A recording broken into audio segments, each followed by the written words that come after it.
and had he not successfully returned to the White House, would still be facing several criminal cases. But now, as president again, Trump has launched a revenge tour, weaponizing America's judicial system for retribution and targeting his perceived enemies with executive orders.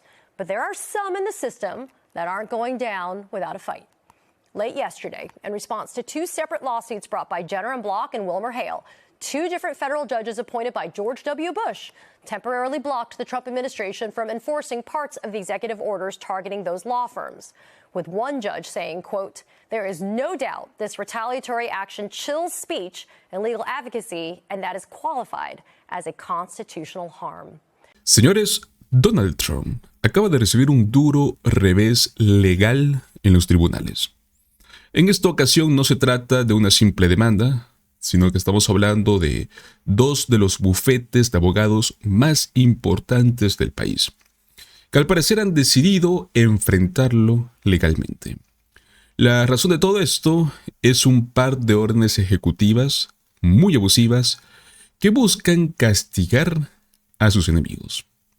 Hablamos de un golpe a su estrategia de intimidación.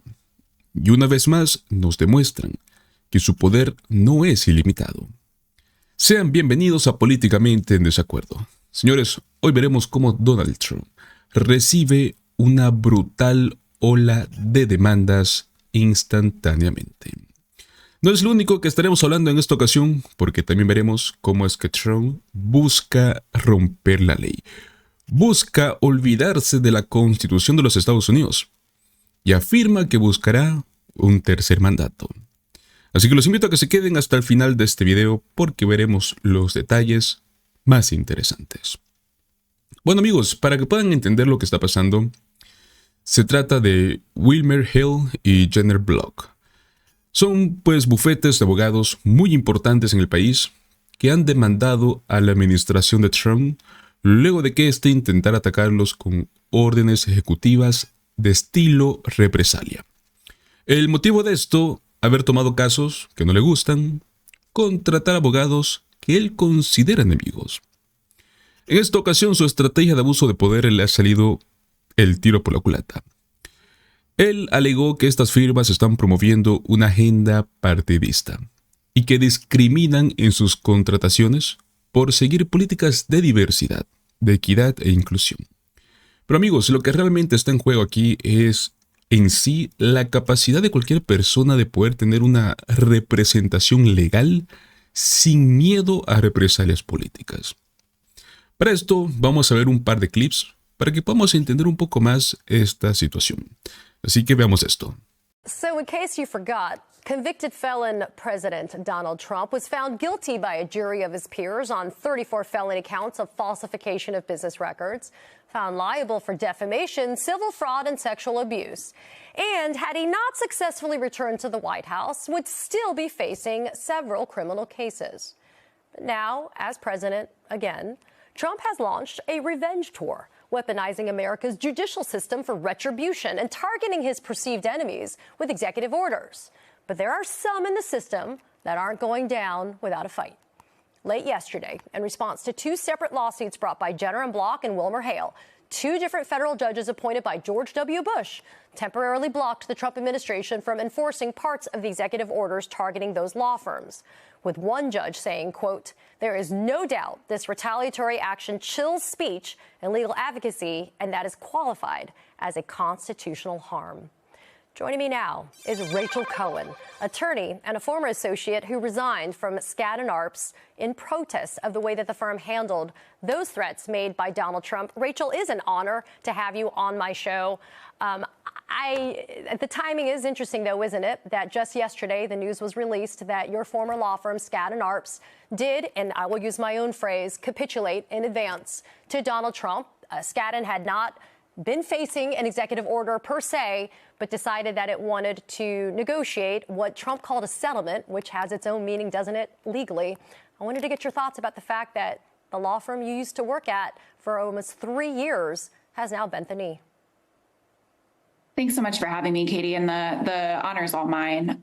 It is fascinating timing, as you stated, given that Skadden decided to comply in advance. There's no need for you to qualify that capitulation is your term, because it's mine as well. Though I don't know if you can capitulate to a threat that hasn't actually been made yet. I am disgusted. And I will say another former Skadden associate actually put in public notice yesterday in response to what she called, I believe she used the word craven, which I think is exactly accurate. I'm both disappointed by this response and also befuddled, because we have, or I'm still technically on Skadden's payroll for another week, so I will say we have a reputation for being really outstanding M&A attorneys, that we're good at negotiating. And the first rule of negotiation is that you do not negotiate against yourself. So I am at a loss as to why Skadden decided to hedge its bets on not only taking such a public action so far in advance before the Trump administration kind of turned its threatening eye upon them, and also to come out with such a bad deal. They've promised $100 million in legal services to the Trump administration. It's absurd. Yeah, the original amount from Paul Weiss was $40 million. Now with Skadden, it's $100 million. I reasonably anticipate the next law firm, big law firm that capitulates, is going to be more. But you know what upsets me a lot, Rachel, about this is the fact that the executive partner at Skadden Arps agreed to this language that there's illegal DEI that's going on at Skadden, which, you know, bothers me. And in the statement, the email that he sent out firm-wide, he ended the email saying, with this resolution, I'm confident we're going to go forward with resilience, strength, and integrity. Integrity is a funny word to be used there. Talk about why this is not profits over people, because that's what it feels like to me. It's profits over people. I don't know that I can talk about why it's profits over, or why it's not profits over people, because I agree with you. And I think it's worth noting here that I put my resignation in a little over a week ago, publicly requesting that the firm commit to not capitulating to the Trump administration, both because we were hearing some whispers about firms other than Paul Weiss kind of going to the White House and talking to the president, and also because the kind of non-answers that we were getting from firm administration when we were asking questions as associates about how we planned to proceed here felt extremely profits over people, though I would argue that this is, in the long run, quite bad for Skadden's business, and I'll come back to that in a second. But also, we were the subject of an EEOC demand letter that was sent to Skadden Arps as well as 19 other law firms a couple of weeks ago. There's no enforceable mechanism behind these EEOC demand letters, and in fact, a lot of former EEOC commissioners are pointing out that not only are they unenforceable, but they were likely illegally delivered. And so these letters request a lot of personal information, and it's clearly targeted at intimidating my colleagues of color, because it asks for things like race, and it focuses on fellowship programs and diversity programs that were historically open to people from diverse backgrounds. And so this kind of reference to illegal DEI is vile, because number one, that's not a real thing, this notion of illegal DEI. But number two, partnerships remain, I believe the stats are 88% white and 75% male. And so to have Jeremy London, a white man, who replaced another white man as our executive partner, talking about illegal DEI when the advantages that have been had in this industry over and over and over again are those of white men like Jeremy, is particularly repulsive and intimidating to non-white people. And so coming back to the idea of profits over people, I think that that's very much what's happening, but I also think that it's going to be bad for profits, because we've seen the reaction industry-wide and among clients to Wilmer, Jenner and Block, and other firms that have decided. Perkins Coie came out swinging from the get-go, which is very admirable. We've seen the kind of overwhelming support, not just from others in the industry, but also from clients, because you want to know that firms that you are paying upwards of $3,000 an hour for at times are good at standing up for you. And if they can't stand up for themselves, how on earth could you expect that of them on your behalf?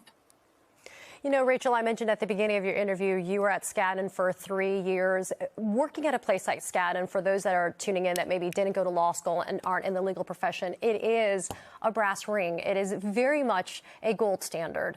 But you raised such a good point, which is it is so hard to break into big law when you are a woman and a minority. I'll use myself as an example, right?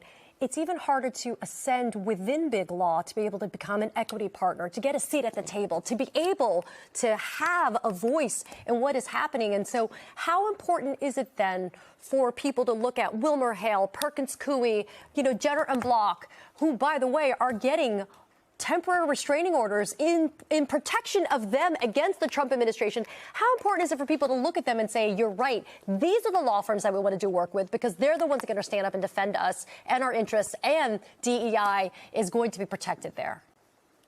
I think it is one of the most urgent moments for clients, for firms, for the industry of our lifetimes, because the impacts on diverse associates and employees at these firms is heartbreaking and horrible. But I really do think that, believe it or not, that the stakes are even higher because, as you kind of framed in the intro, this is an all-out intimidation campaign being waged by the Trump administration to try to see if the legal industry will put up with what. Bueno, señores, lo que acabamos de ver es este ejemplo claro de cómo Trump intenta usar el poder del gobierno para poder amedrentar a sus críticos. Sin embargo, pues en esta ocasión se ha topado con abogados que no se van a dejar intimidar tan fácilmente. El simple hecho de que dos de las firmas más prestigiosas del país lo estén demandando es una señal de que sus tácticas de intimidación están encontrando resistencia. Estas firmas de abogados no solo han impugnado a estas órdenes ejecutivas, sino que también han dejado claro que lo que Donald Trump está haciendo es ilegal, que está atentando en contra de los principios fundamentales del sistema judicial estadounidense. Ojo, señores, esto no solo es un problema de abogados, un problema de contratos. Estamos hablando de que si Donald Trump logra salirse con la suya en esta oportunidad, entonces, ¿qué impedirá que en el futuro cualquier otro presidente haga lo mismo con jueces, con fiscales, con cualquier persona que simplemente se atreva a cuestionarlo? Amigos, una señal de alarma para todos los que valoran el Estado de Derecho. También hay que hablar de lo absurdo, ¿no?, que son sus argumentos. Él dice que estos bufetes están politizados por representar a ciertos clientes que simplemente no le agradan. Pero amigos, ¿desde cuándo defender a alguien en un juicio es un acto político? Si seguimos esta lógica, deberíamos cuestionar a cada abogado que lo ha defendido a él en sus múltiples problemas legales. La hipocresía aquí es evidente. Señores, estamos viendo el ejemplo claro de cómo Trump intenta moldear la justicia a su favor. Busca castigar a quienes lo desafían. En esta ocasión la jugada no le está funcionando, ¿no? Estos bufetes han decidido contraatacar y los tribunales estarán analizando este caso. Pues bueno, amigos, hablando de romper la ley, quiero que pasemos al siguiente tema, porque como bien sabemos, algo que se ha hecho viral en estos últimos 2 días, al parecer Donald Trump no bromea sobre su tercer mandato. Ha dejado claro que sería posible un tercer mandato, aunque la Constitución de los Estados Unidos lo prohíbe. Possibly wanting a third term. Does that mean you're not planning to leave office on January 20th? I'm not looking at that, but I'll tell you, I have had more people ask me to have a third term, which is, in a way, a fourth term, because the other election, the 2020 election was totally rigged. So it's sort of a fourth term in a certain way. I just don't want the credit for the second, because Biden was so bad, he did such a bad job. And I think that's one of the reasons that I'm popular, if you wonder the truth. I think I'm popular because we've done a great job. I think we've had the best almost 100 days of any president. And most people are saying that. And it's an honor. We're bringing back our country. We're respected as a country again. And we're strongly respected. And people are amazed. I was with some very important people today, and they said that They've never seen a turnaround in the country as fast as this. Even look at our border. We have nobody coming in. And you can come into our country, but you have to come in legally. But we have nobody coming in to our country. It's almost shut down. They've never seen anything like this. An appropriate precedent limits a president to 2 terms.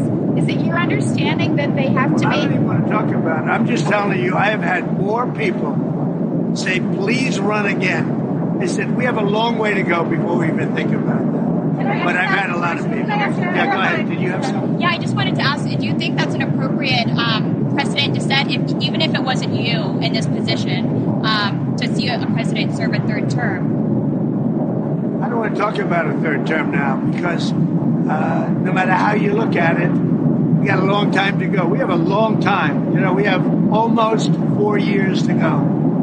And that's a long time. But despite that, so many people are saying, you've got to run again. They love the job we do. Most importantly, they love the job we do. A pesar de que la 22ª enmienda dice que un presidente solo puede estar en el poder 2 veces, Donald Trump ya tiene supuestamente unos métodos para volver a la Casa Blanca luego del 2028. Amigos, se está preparando para desafiar las reglas democráticas. Todo esto salió a la luz durante una entrevista con NBC News, donde Donald Trump dijo que mucha gente quiere que él siga en el poder y que él no descarta la idea. Incluso mencionó una estrategia específica, afirmando que su vicepresidente J.D. Vance gane unas futuras elecciones y luego le entregue la presidencia. Un descaro total. Además insinuó que tiene otros planes, aunque lógicamente prefirió no revelarlos. Quiero que veamos esto y luego sigamos analizando. Pongamos el clip. Government, which there is no indication that Ukraine would agree to such a position as that here. So this is very complicated, but clearly President Trump is signaling for the first time that he wants President Putin to take a more serious posture toward an end of this war. Yeah, okay. Thank you very much. It is complicated. Thanks for straightening it out, Vaughn, for us. Let's get to the other big headline now from that Kristen Welker interview with Donald Trump. When asked about a potential 3rd term, he said, I'm not joking, but he says he's more focused on his current term. Joining me now, Don Calloway, Democratic strategist and founder of the National Voter Protection Action Fund, Susan Del Percio, Republican strategist, and former Republican Congressman David Jolly, both of whom are MSNBC political analysts. Quick reaction, guys, to that Trump comment, entertaining a 3rd term. You first, David. Believe him. I think the biggest mistake of the last 8 years is we somehow fail to give credibility to Donald Trump's whims and his impulses, but we know it's true. And January 6th was a perfect example. If he says that he's not ruling it out, he's not ruling it out, and we should consider it a constitutional threat. Okay. Susan? He's been pushing the envelope on testing the Constitution, so I expect, that he'll continue to do that, maybe by seeking out a 3rd term. But more importantly, short term, we're not talking about Signal and that scandal if we are talking about Trump's 3rd term. Don? Yeah, I think both of them are exactly right. Steve Bannon was on Joe Rogan's podcast the other day laying out the very groundling seeds of how it's going to go down. And he said, listen, we are working on it. And by we, I mean the same people who work at the Heritage Foundation and these other well-funded, well-organized think tanks who are laying together the groundwork for things that actually come to pass. And the mainstream media and all of us on the left kind of blow it off as silly or improbable or unconstitutional. That doesn't matter to these folks. And I think you should take a 3rd term or an effort at a 3rd term as a legitimate campaign promise at this point. I'm just trying to do the math. He's 78 years old right now, turned 79 in July. Come on, he'd be in his early 80s starting at 3rd term. Anyway, let's get quickly to the Signal app mess. As Dawn, President Trump told NBC's Kristen Welker he's not firing anyone, but Republicans are also unhappy with how this all played out. So should heads roll, or a singular head? There may be a singular head to roll, but it will not be Pete Hegseth's. Look, I mean, Pete Hegseth is an unqualified DEI hire. There is nothing in his background of service, though it was honorable, that qualifies him to have this job. And when I looked at the Signal scandal, this is basically the leadership that you get from the unqualified Pete Hegseths of the world who have fallen forward and sometimes fallen upward throughout their lives just by being in the right positions. But let's be clear. They're never qualified. They're never really good leaders. and they will never be held accountable. The problem is that they're leading real people in real divisions in which real lives are at stake and world security is at stake. This is the incompetent leadership that you're always going to get from the Pete Hegseths of the world. We're the same age. I've been around guys like that my whole life, and they're not that impressive. This is what you get out of that type of leadership. Susan, your thoughts on the same question? Will heads roll? Should heads roll? A head roll? Probably not. I mean, if you look at it, Mike Waltz is the one who we've heard the most about because he's the one who invited the journalists onto the conversation. However, it's the conversation that took place should be the real issue. But what's interesting about Mike Waltz is he's the first and only one who really said, yeah, I kind of may have done it by mistake. Now, that is a fireable offense under Donald Trump. You deny, you lie, and you follow the boss, and that's Donald Trump. And Waltz told the truth, and that may be the end of him. Okay, final word to you, David. I think the Trump administration is making America less safe. 18 of our top government officials were on an unclassified platform discussing classified information. Sure, there's some security protocols to signal, but this was a classified conversation, and there's no denying that. I do think this is the week we'll find out. Someone is either terminated or not. Trump needs to fire somebody so Republicans can move on. Yes, the nation deserves a fair conversation, but Donald Trump doesn't care about that. But Republicans need the opportunity to move past this because everybody understands compromising national security really is a true political hit. Señores, esto no es nuevo. Donald Trump lleva años jugando con la idea de querer perpetuarse en el poder. Pero lo preocupante es que ahora parece más serio que nunca. Lo más grave es que no solo es un delirio suyo.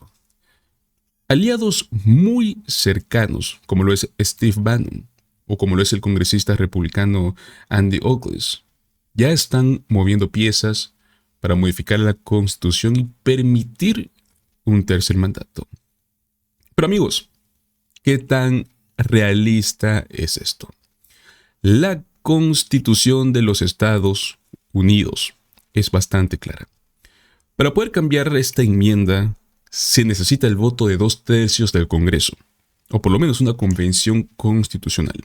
O sea, estamos hablando de algo casi imposible en lo que es el clima político actual. Sin embargo, la estrategia de Trump podría ser otra: debilitar las instituciones democráticas poco a poco. Y es lo que estamos viendo. Normalizar la idea de que él es el único que puede gobernar, que puede seguir construyendo una base de seguidores dispuestos a apoyar cualquier maniobra con tal de mantenerlo en el poder. Ojo amigos, esto ya lo hemos visto en otros países, donde líderes autoritarios han encontrado formas de poder burlar los límites del mandato. Desde Vladimir Putin, Daniel Ortega, yo creo que la historia está llena de ejemplos, ¿no? De presidentes que encontraron métodos para aferrarse al poder. Ahora, ¿será que Trump está siguiendo el mismo camino? Lo que nos queda claro es que Trump no bromea con el tema. Puede que hoy parezca una locura. Su insistencia, ¿no?, en este tercer mandato, yo creo que no es algo que debemos tomar a la ligera. Ya hemos visto cómo él ha desafiado las normas democráticas cuando le conviene. Y si ahora tiene la oportunidad de seguir en el poder, yo creo que lo va a intentar.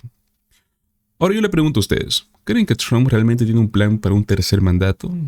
¿O tan solo nos está jugando con la idea? Podría salirse con la suya. Los invito a que me dejen sus comentarios. Muchísimas gracias por acompañarme hasta el final de este video. Como siempre amigos, recuerden apoyarme regalándome un like, compartiendo este video con sus amigos y suscribiéndose a nuestro canal Políticamente Desacuerdo. Nos vemos en el próximo video. Hasta luego.